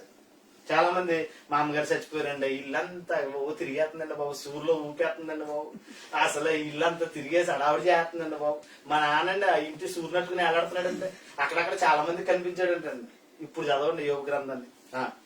మేఘము విడిపోయి అదృశ్యమగునట్లు పాతాళమునకు దిగిపోయిన వాడు మరి ఎన్నడు రాడు. ఒక్కసారే వెళ్ళడం, 2 వే నీకు లేదు, అసలే 1 వే. ఇది వెళ్ళడమే గాని మరలా రావడానికి. ఇంకా యోబు గారు ఇంకా డెప్త్ లోకి వెళ్ళి 10వ వచనం అంటాడు, అతడు ఇక ఎన్నడూ తన ఇంటికి రాడు, అతని స్థలము అతనికి. మనకు తెలుసు మలికపురం ఎలా వెళ్ళాలో మనకు తెలుసు, వైజాగ్ వెళ్ళాలో మనకు తెలుసు, సంతూర్ మీద ఎలా వెళ్ళాలో మనకు బాగా తెలుసు. కానీ మనకి దారి వెళ్ళడానికి ఉంది, రావడానికి ఉంది. ఈ దారి ఒకసారి వెళ్తావు, మళ్ళా రావడానికి అంటే నీకు వెళ్ళడమే గాని రావడానికి అవకాశం లేదు. అక్కడ కూడా చాలా జాగ్రత్తగా ధనవంతుడు కూడా అడిగాడు, నాకు 5 సోదరులు ఉన్నారు, వాళ్ళు చచ్చినోళ్ళు వెళ్ళి చెప్తేనే కానీ వాళ్ళు నమ్మరు, అటువంటి దౌర్భాగ్య పరిస్థితులు ఉన్నారు, నేను పడుతున్న కష్టం వీళ్ళు పడకుండా ఉండాలంటే చచ్చిపోయిన లాజర్నే లేదు అక్కడ చెప్పాడు. అక్కడ ఉన్నారు చాలా మంది సువార్తను ప్రకటిస్తున్నారు, విన్నారా రక్షించబడతారు, వినలేదా వాళ్ళు. అంటే మనకున్న దారిలో వెళ్ళడమే గాని రావడానికి అవకాశం అనేది లేదు. అందుకే మంచి యథార్థ గాథగా ఈ ధనవంతుడు లాజరు గురించి చాలా అద్భుతంగా మనకు కనిపిస్తూ ఉంది. అందుకంటాడు, అతడు ఇక ఎన్నడూ తన ఇంటికి రాడు, అతని స్థలము అతనిని మరలా వెళ్ళడమే. అంటే ఈ బ్రతికిన కాలంలో మా అమ్మ, మా నాన్న, మా భార్య, నా పిల్లలు అని బంధవ్యాన్ని ముడిపెట్టేసుకున్నాం కదా, ఈ బంధం ఎప్పటి వరకు అంటే చచ్చిపోయే వరకే. చూడండి, మా తాత ఉంటాడు, మా తాత చచ్చిపోయింది, ఎన్నాళ్ళు ఎడుతాం మేము, చచ్చిపోయిన 3 రోజులు ఎడుతాం. ఇంకా ప్రేమ అంటే 1 సంవత్సరం, ఇంకా ప్రేమ అంటే 2 సంవత్సరం, మళ్ళీ 3 సంవత్సరం చేస్తాం మనం. ఎందుకే ఖర్చు తీసే ఫోటో కూడా తీసే అంటాం. అంటే ఆ బంధం అనేది నిజంగా చెప్తున్నాను, మన ముత్తాత మనకు తెలుసా, మనకి ఆడి దాదాడి తెలిసే ఎవరికి తెలియదు. అంటే ఈ రోజు మనం బంధం బంధం బంధం బంధం అనుకుంటున్నాం, చచ్చిపోగానే ఆ బంధము ఆ రోజుతో అక్కడితో ఏమైపోయింది, కట్ ఆఫ్. వాళ్ళకే మనకి అప్పటితో రుణం. ఈ రోజు మరలా వాళ్ళ మీద ప్రేమ కలిగి మనం ఎన్ని చేసినా ఉపయోగం. చాలా మంది ఉంటారు, నేను చాలా క్లియర్ గా చూస్తున్నాను, చాలా మంది తల్లిదండ్రులు చచ్చిపోతే బతుకున్నంత కాలం వాళ్ళ మంచం మీద ఉన్నప్పుడు ఒక్కడు చూడటం, ఒక గింజను ఒక ముద్ద ఎట్టాడు, చచ్చిపోగానే మేకలను వేస్తాడు, చచ్చిపోగానే ఊరందరికీ పండుగ చేస్తూ ఉంటాడు. ఎందుకు బతుకుండగా ముద్ద ఎట్టుంటాడు, ఇంకా బతుకుతుడు కదా, బతుకుండగాడికి ఇష్టమైన ఆహారం పెట్టుంటాడు, హ్యాపీగా బ్రతికి కాలాన్ని ముగింతాడు కదా. అంటే బతుకుండగా చేయడు, చచ్చిపోగానే ఈడేం చేస్తాడు, పెద్దగా బలి చేశారా. ఎవరి కోసం చేసావు నువ్వు, ఎవరి కోసం? మనుషులు. వాళ్ళు ఏం చేస్తారు, శుభ్రంగా వచ్చి బేవగా తినేసి బాగా చేశారు, బాగా చేశారు, బాగా చేశారు. ఆయన ఆత్మ, ఆడాత్మ కదా, ఈడాత్మ, ఈ కొడుకు శాంతింతది, ఆడాత్మ శాంతింతని ఈడు అనేది వెళ్ళిపోతూ ఉంటాడు. ఈ రోజు నేను ఎందుకు చెప్తున్నాను, బ్రతికుండగానే తల్లిదండ్రులు, నేను చాలా క్లియర్ చెప్తాను, తల్లిదండ్రులు ఉన్నప్పుడు వాళ్ళ వాల్యూ తెలీదు. నేను క్లియర్ గా చెప్పగలను. ఒక అమ్మ ఉన్నప్పుడు అమ్మ వాల్యూ మనకు తెలియదు, ఒక నాన్న ఉన్నప్పుడు నాన్న వాల్యూ తెలియదు. వాళ్ళు ఎప్పుడైతే దూరం అవుతారో అప్పుడే ఆ బాధ, ఆవేదన. అందుకే బ్రతికుండగానే మన తల్లిదండ్రుల రుణాన్ని మనం తీర్చుకోవాలి. వృద్ధాప్యం ముందు నీ తల్లిని నువ్వు ఏం చేయకూడదట, నిర్లక్ష్యం చేసి. చాలా మంది తల్లిని వదిలేస్తారండి, నా భార్య వచ్చేసింది, నాకు భార్య ముఖ్యం, నా పిల్లలే ముఖ్యం. మరి ఆవిడేమైపోతే, నీ కోసం నిన్ను కన్నది, తన రక్తాన్ని పాలుగా మార్చింది, నిన్ను పెంచింది, పోషించింది, ఆవిడ నువ్వు వదిలేస్తావా, అనాథ శరణాలను వేస్తావా నువ్వు? అంటే నువ్వు ఎలా వేసేయడం వల్ల నువ్వు అనుకుంటున్నావు వేసేస్తే ఉంటుందిలే, హ్యాపీగా ఉంటుందని. తర్వాత నీ పిల్లలు అలా చేయరని అని గ్యారెంటీ ఉందా? ఈరోజు తల్లిదండ్రులుగా మనకు ఆ బాంధవ్యం బ్రతికినంత కాలం, చచ్చిపోగానే వాళ్ళకి మనకి ఆ బంధం ఇంకా ఏడవలసిన అవసరం లేదు. నిరీక్షణ లేని ఇతరుల వల్ల ఏడవలసిన అవసరం, దుఃఖపడవలసిన అవసరం మనకి లేదు. అంటే అక్కడతో ఆ బంధం. ఎస్, నా భార్య ఉంది. ఈ రోజు చాలా మంది, నువ్వు లేకపోతే నేను బతకలేనండి, ఇదంటే నాకు చాలా ఇష్టం. నిజమా, ఇది చచ్చిపోగానే 3 రోజులు అవుతావు, వీడప్పుడు సంబంధం విషయం అంటే నిజమండి, వెన్న సంబంధం అంటే వీడికి మీకు కావాలంటే ఏం చేస్తారు అంటే, ఈ రోజు ప్రేమ అనేది ఎలా అయిపోయిందంటే, డబ్బు ఉంటేనే, అందం ఉంటేనే, ఐశ్వర్యం ఉంటేనే, బలం ఉంటేనే. మరి బలం లేకపోతే పెళ్లిలో ప్రమాణాలు మర్చిపోతారు చాలా మంది. వ్యాధి ఎందును, బాధ ఎందును, చేసావా, ఆరోగ్యం అందును, సుఖ దుఃఖముల ఎందును నేను నీకు తోడుగా ఉంటాను, నేను నీకు. ఈ బాంధవ్యంలో ఆవిడకి ఏమన్నా కొంచెం ఆరోగ్యంగా ఉంది, ఏదైనా జబ్బు చేసి మంచాన్ని నడిపోయింది అనుకోండి, ఆ ప్రేమ అప్పుడు చూపించాలి. ఎప్పుడు చూపించాలి, మంచం మీద పడిపోయినప్పుడు అప్పుడు నువ్వు చూపించాలి. నువ్వంటే నాకు చాలా ఇష్టం, నువ్వంటే నాకు చాలా ఇష్టం. అది కాదు హచ్చుకోకలా వెనకాలడం కాదు, వెనకాల తిరగడం కాదు. నువ్వు ఎప్పుడు చూపించాలంటే మంచం మీద ఉన్నప్పుడు ఆవిడికి నువ్వు భర్తగా ఆ ప్రేమను నువ్వు పంచుకోవాలి, భారీగా ఆ ప్రేమని.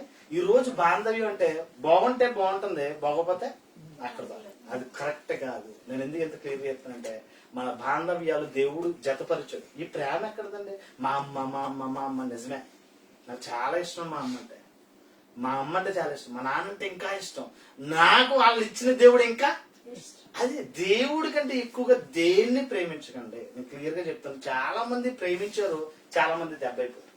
నేను బైబుల్ ప్రకారంగా చెప్తాను, ఎక్కువగా దేవుని కంటే ఎక్కువగా నువ్వు దేని ప్రేమిస్తావో దాన్ని దేవుడు దూరం చేస్తాడు. క్లియర్ గా చెప్తాను.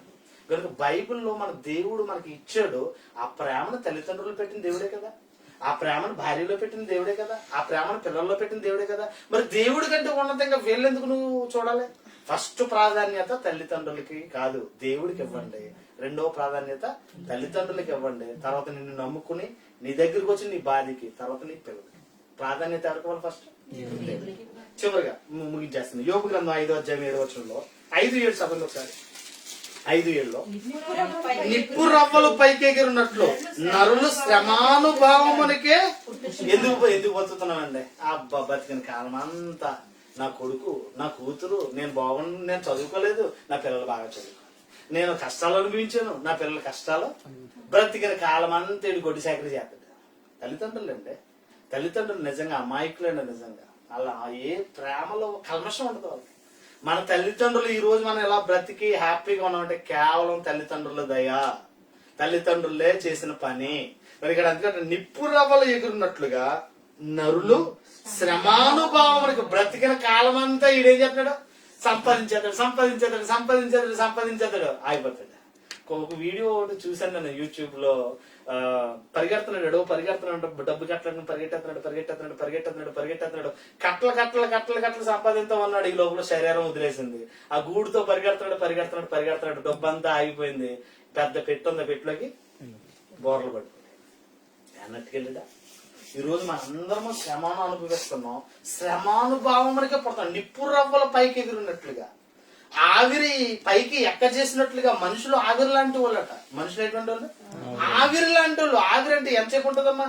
ఆవిరిని చూసారు లేదా మీరు? ఎసరు మరిగినప్పుడు అలా మూత తీయగానే చూసావమ్మా నువ్వు? ఇలా వెళ్తుంది. అక్కడ ఉంటుందా కొంచెంసేపు? అది కొంచెం అలా పైకి వెళ్ళగానే కనపడదు. అండ్ మానవ జీవితం కూడా గడ్డి పువ్వు లాంటి జీవితం అంట. మన జీవితం ఎటువంటిది? అది ప్రొద్దుట మొలుస్తుంది, సాయంత్రానికి. అంటే మన జీవితం గ్యారంటీ లేదు. మన జీవితం గ్యారంటీ లేదు. లైట్ గ్యారంటీ ఉందా? సెల్ గ్యారంటీ ఉందా? లేదా? టీవీ గ్యారంటీ ఉందా? ఇది ఇట్లన్నిట్లు చేసింది ఎవరు? మనమే. దేవుడు కాదండి, మనమే. మనకి గ్యారంటీ ఉందా? మరి ఎందుకని పరిగెట్టేస్తున్నాడు? ఎందుకు? శ్రమానుభవం. నిప్పు రవ్వల పైకి ఎగిరినట్లుగా వారు మనుషులందరూ కూడా దేనికి బ్రతుకుతారట? శ్రమానుభావమునికే పుడతారంట. కనుక మనం చాలా జాగ్రత్త కలిగిన వారమే మన ఆయుష్కాలాన్ని మనం లెక్క పెట్టుకోవాల్సిన అవసరత ఉంది. ఇక్కడ 14వ అధ్యాయము 5వ వచనం చదువుకుని ఒకసారి ముగించేస్తాను. 14:5 నరుల ఆయుష్కాలము పరిమితి కలిగింది, వారి నెలల సంఖ్య నీకు తెలిసే ఉన్నది. మించజాలని వయోపరిమాణము నీవు వారికి నియమించి ఉన్నావు. కూలివాని వల్లే తమకు నియమింపబడిన పనిని వారు ముగిస్తారు. ఎంతకాలం అనేది మన గ్యారంటీ. మన బ్రతుకులోనే తల్లి గర్భములో మనం పిండముగా ఉన్నప్పుడే దేవుడు పలానా వాడు పలానా టైంలో పుట్టాలి, పలానా వాడు పలానా టైంలో కాలాన్ని ముగించాలి. దేవుడు అక్కడే రాసేస్తాడు. దేవుడు అక్కడే. ఈ రోజు మనం ఆయుష్కాలాన్ని గురించి జాగ్రత్తగా ఆలోచన చేయగలిగితే చనిపోయారు వాళ్ళు, చచ్చిపోతున్నారు అని బాధపడవలసిన అవసరం లేదు. దేవుడు అక్కడితో వాళ్ళకి అవకాశాన్ని ఇచ్చాడు. ఇచ్చిన వారు మార్పు చెందకపోతే మార్పు చెందడానికి మరొక అవకాశాన్ని ఇచ్చాడు. చనిపోయిన వారు మార్పు చెందకుండా చనిపోతే ఇచ్చిన అవకాశాన్ని వారు వినియోగించకుండా చచ్చిపోయారు. మీకు క్లియర్ గా బ్రతుకున్నామంటే ఇంకా దేవుడి కోసం ఉన్నతమైన పనులు చేయాలని, ఇంకా మారు మనసు పొందకపోతే మారు మనసు పొందాలని దేవుడు ఒక గ్రేస్ పీరియడ్ అనేది ఇస్తాడు. ఏ పీరియడ్ ఇది అమ్మా? ఏ పీరియడ్? కృపాకాలం. దేవుడు నీకు ఇచ్చిన కాలం ఏంటంటే ఈ గ్రేస్ పీరియడ్ లో నువ్వు దేవుడి కొరకు బ్రతకాలి, దేవుడి సాక్షిగా నిలవాలని దేవుడు ఆయుష్కాలం ఇచ్చాడు. అవకాశం ఉండి వినియోగించుకోకుండా చచ్చిపోయిన వాళ్ళు కాలాన్ని ఏం చేశారు? వాళ్ళు వృధా చేసేసారు. అవకాశం ఇచ్చాడంటే ఇంకా మారాలి, ఇంకా చెయ్యాలనే అవకాశాన్ని దేవుడు మనకి ఇస్తా ఉన్నాడు. అందుకే అంటాడు నరుల ఆయుష్కాలం ఎటువంటిది? పరిమితి కలిగినది, వారి నెలల సంఖ్య నీకు తెలిసే ఉన్నది. మించజాలని వయోపరిమాణం నీవు వారికి నియమించి ఉన్నావు. కూలివాని వరే తమ దినములు నియమింపబడిన పనిని వారు పొద్దుట కూలోడు వస్తాడు, ఊడు పూడ్చాలంటే ఊడు పుట్టుతాడు, అక్కడ ఉంటాడు, జీతం ఇచ్చుకుని వెళ్ళిపోతాడు. సేమ్ మన బ్రతుకులు కూడా అంతే. కూలి వాని వాళ్ళే ఉంటాయట. రావాలి, పని చేయాలి. ఎవరు పని చేయాలి? నీ పనా? నీ పని కాదు, నువ్వు చేయవలసింది ఎవరి పని? అందుకే దేవుడు అంటాడు నరులారా తిరిగి రండి అంటే బలాదు అరిగిపోవాలి, నీ చేతులు అరిగిపోవాలి, నీ స్వరం అరిగిపోవాలి. దేవుడి కోసం సువార్తను ప్రకటించి వచ్చేనాయన అంటే వెళ్ళిపోవాలి. వాడు బాత్రూమ్ లో ఉన్నా, వాడు పడక గదిలో ఉన్నా, వాడు పనిలో ఉన్నా, వాడు ఎక్కడ ఉన్నా సరే వాడు ఉన్న చోటనే పాట ఉంటది. ఉన్న పాటున వచ్చు చున్నాను నీ పాద సన్నిధి కోరక్షక. ఎప్పుడు రావాలి? లేదండి ఒక పిల్ల పెళ్లి చేసి వస్తాను, లేదండి ఇంకా అనుభవించవలసిన ఇంకా ఉన్నాయి, అప్పుడు వస్తానంటే ఊరుకుంటాడు దేవుడు. పిలవగానే ఎప్పుడు పిలుస్తాడో, ఎక్కడ పిలుస్తాడో, ఎలా వెళ్ళాలో ఆయన పిలవగానే మనం గ్యారంటీ లేని జీవితం. ఈ గ్యారంటీ లేని జీవితంలో దేవుడి కోసం ఉన్నతంగా బ్రతకవలసిన అవసరత ఎంతైనా ఉంది. 14 చదవండి ఇక్కడ. అయితే నరులు మరణమై కదలలేక పడి ఉందరు, నరుల ప్రాణము విడిచిన తర్వాత వారేమవుదురు, వారేమైపోవుదురు, వారేమైపోతారు, వాళ్ళు ఎక్కడికి వెళ్తారు? ఆయన పోయారండి అంటాం కదా, ఏమంటారండి? ఆయన పోయిందండి, ఆయన పోయారండి. ఎక్కడ పోయారు వాళ్ళు? ఏమండి, బైబిల్ జనన మరణాల జీవిత గాథకు మనుషులకు ఒక బైబిల్ పుస్తకం ఇది, మానవ పుస్తకం ఇది. ఎవరికి? ఒక దిక్సూచి బైబిల్. మనిషి ఎలా పుట్టాడు, ఎలా బ్రతకాలి, ఎవరి కోసం బ్రతకాలి, ఎలా చచ్చిపోవాలి, చచ్చిపోయిన తర్వాత వాడు ఎక్కడికి వెళ్తాడు, ఎక్కడ రాయబడింది, ఏ డిగ్రీలో రాయబడింది, ఏ పిహెచ్డిలో రాయబడింది, ఏ గ్రూప్ లో ఉంది చెప్పండి. పోస్ట్ గ్రాడ్యుయేట్ అంటాం, దాంట్లో ఎక్కడైనా రాసేదా? మనిషి ఎలా పుట్టాడు, ఎలా బ్రతకాలి, ఎలా చచ్చిపోవాలి, చచ్చిపోయిన తర్వాత వీడు ఎక్కడికి వెళ్ళాడు, ఎక్కడైనా రాయబడ్డదా? దీంట్లో రాయబడింది. ఎక్కడ రాయబడింది? ఇది మానవ పుస్తకం, మానవ బ్రతుకు పుస్తకం. ఇది బైబిల్ అనేది ఏంటి? మానవ బ్రతుకు పుస్తకం. ఈ బ్రతుకు పుస్తకంలో మనం ఎలా బ్రతకాలో, మనం పుట్టించింది ఎవరో, మనం ఎవరి కోసం బ్రతకాలో, మనం ఎలా చచ్చిపోతామో, మనం చనిపోయిన తర్వాత మనం ఎక్కడికి వెళ్తామో కూడా రాయబడింది దీంట్లోనే. కనుక ఇక్కడ జాగ్రత్తగా వచ్చినాన్ని మనం జాగ్రత్తగా చదవగలిగితే, నరులు మరణమై కదలలేక పడియుందురు, నరుల ప్రాణము విడిచిన తర్వాత వారు ఏమైపోదురు? ఏమవుతారు? మట్టి అయిపోతారు, మన్నులోకి మన్నైపోతారు. ఆత్మ తాను దయచేసిన దేవుని యొద్దకి క్రియల ఫలితమే. నేను క్లియర్ గా చెప్పగలను, మనం మంచి చేసామా, దేవుని కొరకు యథార్థంగా బ్రతికామా, దేవుడిచ్చే చోటుకు వెళ్తాం. దేవుడిచ్చిన జీవితాన్ని వృధా పరిచామా, మన కోసం మనం బ్రతికామా, దేవుడిచ్చే నిత్యాగ్ని దండనకి మనం వెళ్ళిపోతాం. అక్కడ నెమ్మది పొందాలంటే ఇక్కడ నువ్వు కష్టపడాలి, ఎక్కడ సుఖపడితే అక్కడ నువ్వేమవ్వాలి? యాతన పడాలి. అర్థం లాజిక్ ఇంతే. దేవుడి కోసం అంటే చాలా మంది చెప్తారు, రే ఒప్పుకుంటగానే కష్టపడితే ఆ టైంలో ఏమవుతా? యవ్వనంలో కష్టపడి సంపాదించాలనుకోరా, వృద్ధాప్యంలో ఏమవుతా? సుఖపడతా ఉంటారు. నిజమే కదా? యవ్వనంలో దేవుడి కోసం కష్టపడితే వృద్ధాప్యంలో నువ్వేమవుతావు? దేవుడి సన్నిధిలో నెమ్మది పొందడానికి అవకాశం ఉంటుంది, ఇంకా చదవండి ఏమంటాడో. ఇంకా తటాక జలములు ఎట్లు ఇంగిపోవునో, నది నీరు ఎట్లు ఎండి హరించిపోవునో, అలాగుననే నరులు పండుకొని తిరిగి లేవరు, ఆకాశము గతించిపోవు వరకు వారెవరో మేలుకొనరు, ఎవడు వారి నిద్రను లేపజాలరు. ఇది శాశ్వతమైన నిద్ర. నిద్రలో 2 రకాలు ఉంటాయండి. మనం పడుకుంటాము, పొద్దుటే మనం లెగుతాం, అలారం కొట్టగానే ఏమే లెగే అనగానే, ఏ రే బాబు లెగరా బాబు టైం అయింది అనగానే వెంటనే మనం ఏమవుతాం అంటే, ఇది నిద్ర. మామూలు నిద్ర ఉంటది, గాఢ నిద్ర ఉంటది. గాఢ నిద్ర అంటే మృతులైన వారు నిద్రించుతున్నారు, ప్రభువునందు మృతులైన వారు నిద్రిస్తారట. వాళ్ళు ఎక్కడున్నారు? నిద్రపోతున్నారు. మళ్ళీ లెగుతారేళ్ళు. ఎంత చదివాం కదా, కడబూర శబ్దధ్వని వినగానే ఆ ప్రభు మధ్యాకాశానికి రాగానే మొట్టమొదట మృతులైన వారే వాని వరుసలలో వాళ్ళు ఏమవుతారు అంటే వాళ్ళు లెగిస్తారా? అదే నిద్రించుచున్న వారిని గురించి మీరు దుఃఖపడుట నాకు ఇష్టం లేదు అంటాడు. నిద్రించుచున్న వారిని గురించి మనం ఏమకూడదట? వాళ్ళు నిద్రలో ఉన్నారండి. ఒక చిన్నది నిద్రపోతుంది, ఒకటి చచ్చిపోయింది దాని దగ్గర అందరూ కూడా బోర్న ఏడుస్తూ ఉన్నారు. యాయేరు కుమార్తె చచ్చిపోయింది, అందరూ బోర్న ఏడుస్తున్నారు. ఈయన వచ్చి అంటాడు, చిన్నది నిద్రిస్తుందో మీరు ఎందుకు ఏడుస్తున్నారు అంటాడు. అవహేళన చేశారు. తల్లిదండ్రులకు మీ లే అనగానే, చిన్నదానా లే అనగానే దిగ్గున లేచి నడవసాగింది. అంటే నిద్రలో 2 రకాలు. మనం పడుకుంటామో తిరిగి లెగిస్తామో, మన పడుకుని ఎలా తిరిగి లెగిస్తామో, ప్రభువునందు నిద్రించిన వారు మొట్టమొదట ప్రథమ ఫలముగా ఎవరు లెగిస్తారు? చనిపోయిన వారే. నిరీక్షణ, ఏడవలసిన అవసరం లేదు, దుఃఖపడవలసిన అవసరం లేదు. నా తండ్రిని నన్ను చూస్తాను, మా అమ్మని నేను చూస్తానని మనం ఎలా ఉండాలి? నిరీక్షణ కలిగిన వారమే మనం ఉండవలసిన అవసరం ఉంది. అందుకే చెప్తున్నాడు 14వ వచనంలో, 14 నాకు ఎంతకాలమని నీవు నియమించిన తర్వాత నన్ను జ్ఞాపకము చేసుకునవలనని నేను ఎంతో కోరుచున్నాను. మరణమైన తర్వాత నరులు బ్రతుకుదురా. బ్రతుకుతారా? బ్రతకరా? బ్రతకరా అండి? బ్రతుకుతారండి. కొబ్బరి మొక్క, కొబ్బరికాయ మట్టిలోకి పెట్టేస్తున్నాం. అది ఎలా బ్రతుకుతుంది? మొక్కగా వస్తుందా?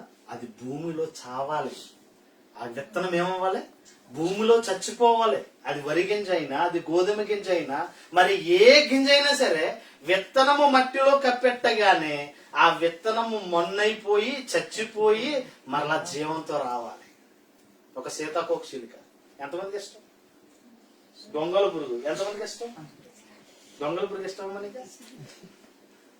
దాన్ని చూడగానే బాబోయ్ అంట.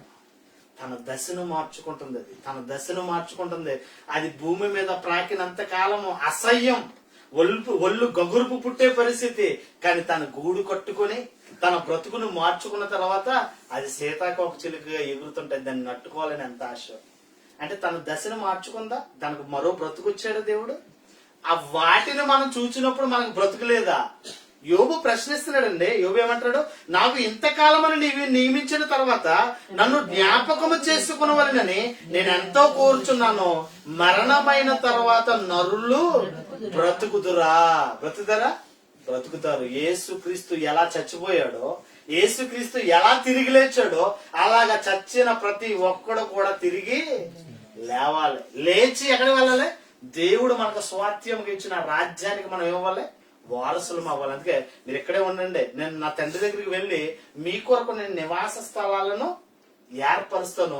నేను వచ్చినప్పుడు నాతో పాటు మిమ్మల్ని కూడా తీసుకెళ్తాను. అంటే దేవుడు మనకు ఉన్నతమైన జీవితం, యుగయుగాలు జీవించే జీవితానికి వెళ్ళాలంటే ఈ ఆయుష్కాలం 60 అవ్వచ్చు, 70 అవ్వచ్చు, 80 అవ్వచ్చు, 100 అవ్వచ్చు. ఈ ఆయుష్కాలాన్ని దేవుని కొరకు పెట్టుబడిగా పెట్టాలి. ఎవరికి ఎలా పెట్టాలి? దేవుడి కొరకు పెట్టుబడిగా పెట్టాలి. దేవుడిచ్చిన ఆయుష్కాలంలో దుఃఖపడవలసిన అవసరం మనకి. నిరీక్షణ లేని వారు ఏడుస్తారు. మనం నిరీక్షణ కలిగిన వారమే. నా తండ్రిని నేను చూస్తాను, నా తల్లిని నేను చూస్తానని మనకేముండాలి? నిరీక్షణ కలిగిన వారమే ఎదురు చూడవలసిన అవసరం ఉంది. మనుషులు మరణించిన తర్వాత తిరిగి ఖచ్చితంగా లేస్తారనడానికి ఒక అద్భుతమైన మాట.